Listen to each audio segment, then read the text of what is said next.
Continuamos ahora con nuestro estudio de qué es la teología reformada. Vamos a seguir con nuestro análisis del acróstico TULIP, el cual ha dejado de ser una hermosa flor del jardín de Dios, ya que hemos cambiado la depravación total por corrupción radical, convirtiendo la T en R, cambiamos elección incondicional por elección soberana, y luego pasamos de expiación limitada a expiación definitiva, y ahí vamos de nuevo.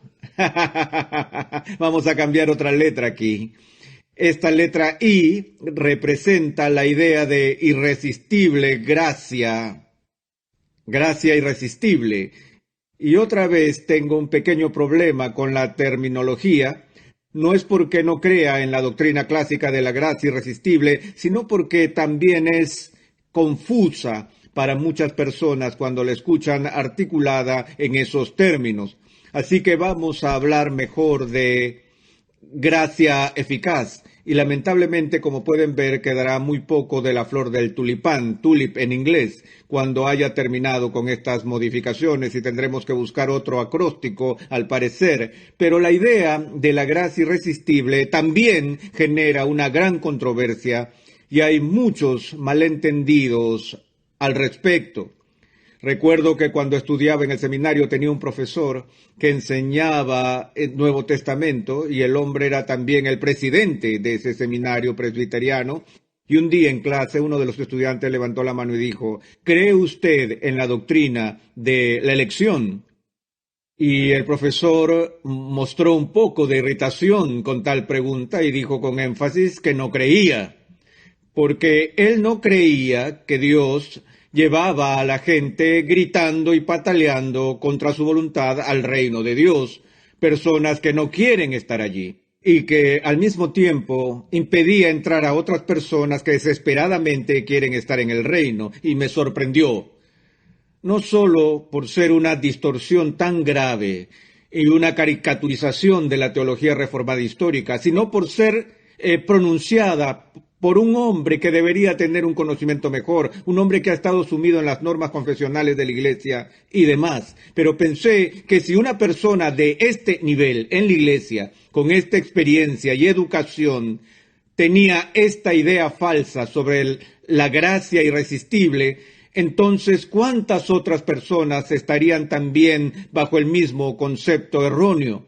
La idea de irresistible insinúa que uno no tiene la posibilidad de poner resistencia alguna a la gracia de Dios. Ahora, amados, la historia de la raza humana es la historia de una resistencia brutal de los seres humanos a la dulzura de la gracia de Dios. Lo que se entiende por gracia irresistible no es lo que la palabra sugiere, es decir, que es imposible de ser resistida. De hecho, somos capaces de resistir la gracia de Dios, y sí resistimos la gracia de Dios. Pero la idea aquí es que a pesar de nuestra resistencia natural a la gracia de Dios, esta gracia de Dios es tan poderosa que tiene la capacidad de superar nuestra resistencia natural a la misma. Es por eso que prefiero el término gracia eficaz en lugar de gracia irresistible, porque esta gracia tiene los efectos irresistibles que Dios pretende realizar con ella. Ahora, lo que estamos realmente buscando en esta controversia es la relación entre la gracia, la obra de Dios, y nuestra respuesta a ella, la relación entre fe y regeneración. De hecho, históricamente, si hay un punto que divida la teología reformada de otras teologías, es el tema de la relación de estas dos ideas. En el pensamiento de la reforma histórica, la idea es esta, que la regeneración precede a la fe. Ahora, permítanme un momento para explicar un matiz sutil de esta palabra. Cuando usamos el término precede, por lo general estamos hablando de algo que viene antes que otra cosa en el tiempo. Es decir, si algo precede a otra cosa en el tiempo, decimos que tiene prioridad temporal. Una cosa sucede y luego, después o más tarde, la otra cosa viene tras de ella. Pero cuando los teólogos hablan con este lenguaje, ya saben que siempre tenemos que disculparnos como teólogos porque andamos confundiendo a la gente. Lo que vemos aquí en esta fórmula con respecto a lo que se llama el orden de la salvación es lo que llamamos prioridad lógica. Prioridad lógica. En este caso, por ejemplo, creemos que la justificación es solo por fe. No decimos que la fe es por la justificación. Sabemos que la justificación es por fe. Ahora, creemos que al momento, el mismo instante que una persona tiene fe, en ese mismo instante Dios lo declara justo en Cristo. Por lo que no existe una diferencia de tiempo entre la presencia de la fe y la presencia de la justificación. En el tiempo son simultáneos. Pero cuando decimos que la justificación es por fe y no la fe por la justificación, ¿qué queremos decir? Queremos decir que la justificación, la realidad de la justificación, depende de una condición previa, que es la presencia de algo más para que sea real. Y en este caso, la justificación depende de la fe, no la fe dependiendo de la justificación. Así que cuando decimos que la regeneración precede a la fe, lo que esto significa es que antes de que una persona ejerza la fe salvadora, antes que crea en Cristo, antes de que ejerza su voluntad para abrazar a Cristo, Dios debe hacer algo por ellos y en ellos para que la fe pueda ser ejercitada. Ahora, es común en nuestra cultura y en nuestros círculos religiosos decir esto, que para que una persona sea regenerada o para nacer de nuevo, todo lo que se necesita para volver a nacer es creer. Así que si usted tiene fe, entonces como resultado de su fe viene a ser una nueva criatura. Usted ahora es regenerado, usted ahora es una nueva criatura y ha nacido de nuevo precisamente porque ha ejercido fe. Anteriormente mencionamos la antigua controversia pelagiana sobre ese concepto arcaico del pecado original que dejó una pequeña isla de justicia en el hombre caído, por la cual el hombre caído todavía se considera que tiene el poder moral de inclinarse él mismo o ella misma para responder positivamente al bien, de elegir a Cristo y cosas así. Que la persona no está muerta en delitos y pecados, que esa metáfora de la Escritura es hiperbólica y que realmente los caídos solo están seriamente enfermos. Ellos han sido debilitados por la caída, pero no hasta el punto de que requieran una renovación, una obra divina de la recreación de su alma para venir a la fe. Esa es la visión semipelagiana, que el hombre caído todavía tiene en su corazón la capacidad de ejercer la fe si Dios lo cautiva, lo incita o de alguna manera lo atrae. Juan refleja las palabras de Jesús en el capítulo 6 de su evangelio, donde Jesús dijo: ninguno puede venir a mí si el Padre que me envió no lo trajere. Y la forma en que muchos cristianos interpretan el texto es diciendo que el traer tiene que ver con el cortejo externo, persuasión, seducción, etcétera, etcétera, y que Dios da esta atracción influyente a muchas personas. Algunos responden positivamente a esto, otros dicen que no a lo mismo. Así que Dios atrae a todo el mundo presumiblemente con un igual poder de persuasión Y en el análisis final, los que consienten a esa atracción son salvos y aquellos que no lo hacen están perdidos. Una vez tuve un debate sobre este tema en un seminario arminiano en Estados Unidos y tuve un intercambio interesante con el jefe del departamento de Nuevo Testamento cuando él citó este versículo y me apresuré a decirle: ¿sabías que la misma palabra griega que Juan usa aquí se utiliza con frecuencia en otras partes de las Escrituras, en particular en el libro de los Hechos, donde Pablo y Silas son arrastrados a la cárcel? Y le sugerí que la idea allí en el libro de los Hechos no era que el carcelero entró en la celda y que trató de seducir o convencer a Pablo y a Silas para que volvieran tras las rejas. Le dije que no, le dije que la palabra tenía más fuerza que eso, y entonces llamé la atención del estudio lexicográfico de esa palabra griega en el Diccionario Teológico del Nuevo Testamento de Kittel, donde la presentación preferida de la palabra traer es la palabra obligar.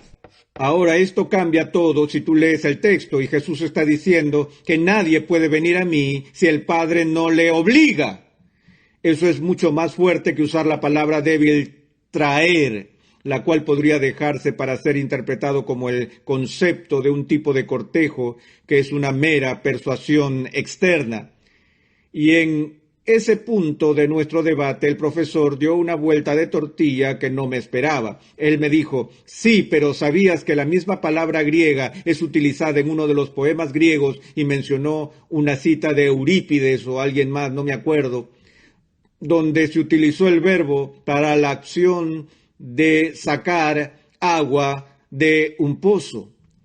Y él me miró triunfante y dijo: Doctor Sproul, él dijo, tú no obligas al agua a salir de un pozo, ¿verdad? Y yo dije: no, señor, no lo hago. Me atrapó y confieso que no sabía de esa referencia en el idioma griego. Le dije: pero ¿cómo hace usted para sacar agua de un pozo? ¿Acaso se para en la parte superior del pozo y llama: ven agua, agua, agua? ¿Tratas de persuadirla, seducirla, o tienes que ir con un cubo y tirar de ella? Le dije: estoy muy feliz con la ilustración de sacar agua de un pozo, porque eso es lo que Dios hace con nosotros. Estamos sepultados en el agua y tenemos que ser sacados por el poder de alguien más, no del nuestro. Y de eso es lo que se trata el debate aquí.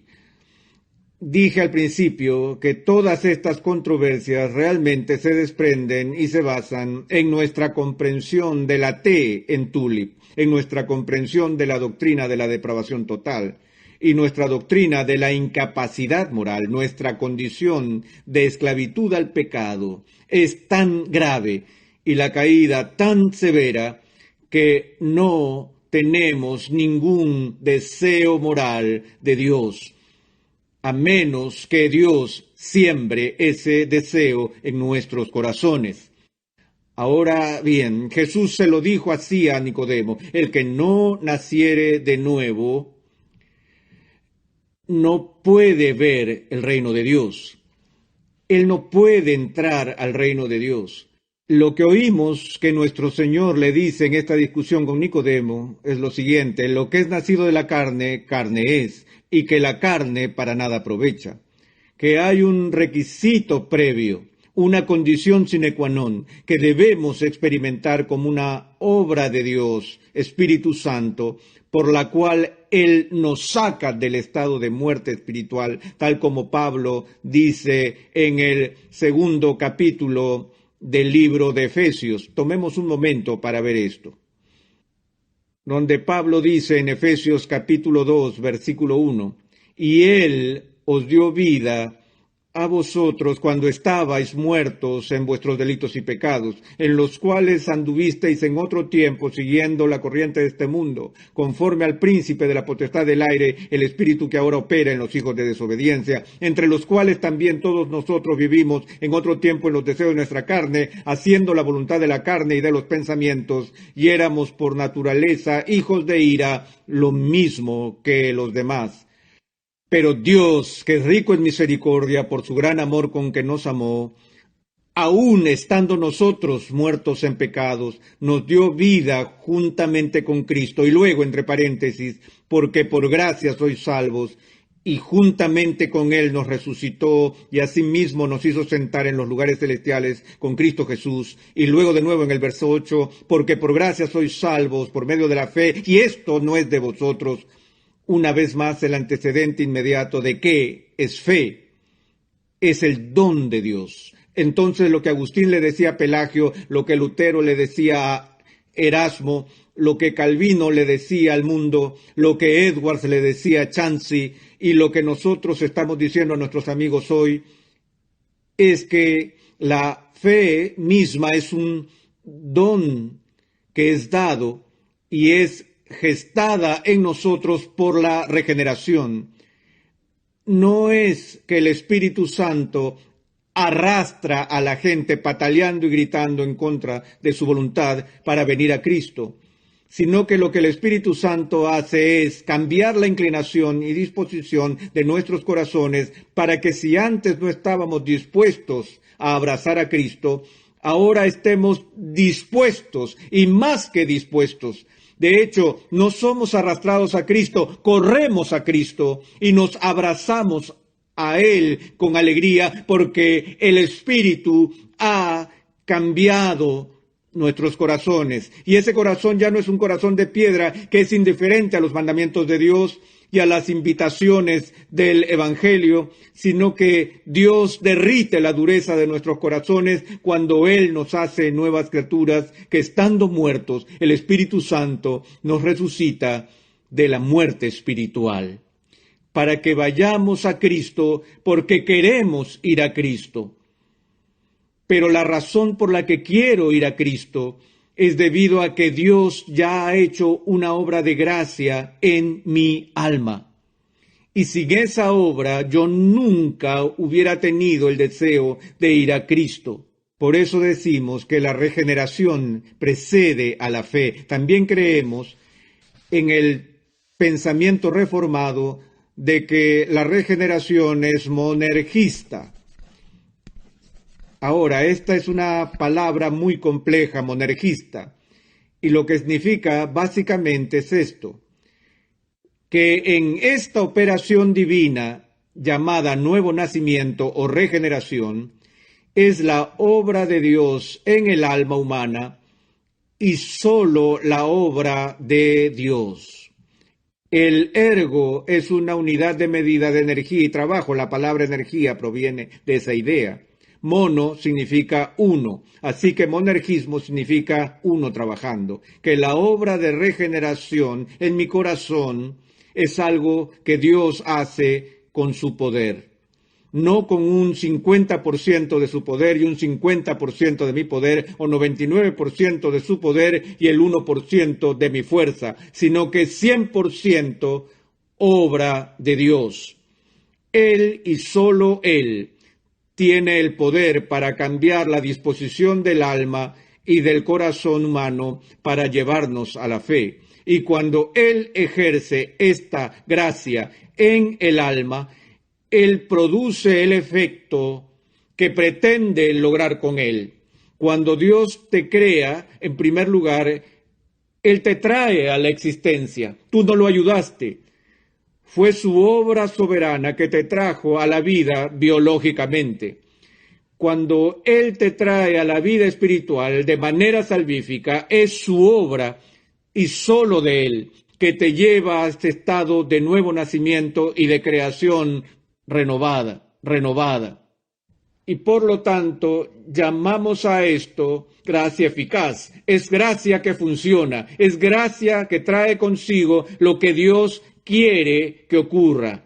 Permítanme leer un pasaje que se encuentra en el histórico ensayo introductorio a la edición rebelde de la que es quizá la obra más importante que hizo Lutero, al menos un libro que él creyó que fue su obra más importante sobre la esclavitud de la voluntad. Y esta introducción histórica fue escrita en conjunto por dos hombres, uno de ellos fue J.I. Packer. Justo aquí tenemos un párrafo de esa introducción que me gustaría que escuchen. dice así: ¿viene nuestra salvación totalmente de Dios o en última instancia depende de algo que hagamos nosotros mismos? Aquellos que dicen esto último, tal como lo hicieron los arminianos, niegan la absoluta impotencia del hombre en pecado y afirman que una forma de semipelagianismo es cierta después de todo. No es de extrañar, entonces, dicen los autores, que la teología reformada posterior condenara al arminianismo, en principio como un retorno a Roma, porque en efecto esto convierte la fe en una obra meritoria y una traición a la reforma, porque niega la soberanía de Dios en la salvación de los pecadores, que fue el principio religioso y teológico más profundo del pensamiento de los reformadores. Lo que ellos dicen aquí en esta introducción está continuando con el trabajo de Lutero en contra de Erasmo, de que toda la controversia sobre la justificación era un problema superficial que apenas cubría la pregunta más profunda que originó la controversia en primer lugar. Y esa pregunta fue la pregunta de si nuestra salvación es únicamente por la gracia de Dios o no. Y de esto era lo que Lutero fue celoso al hablar en su obra sobre la esclavitud de la voluntad. Si en realidad estamos muertos en delitos y pecados, si de hecho nuestra voluntad está cautiva por los deseos de nuestra carne, y que sí necesitamos ser liberados de nuestra propia carne a fin de ser salvos, entonces, evidentemente, en el análisis final, la salvación es algo que Dios hace en nosotros y por nosotros, no es algo que de alguna manera hagamos por nosotros mismos.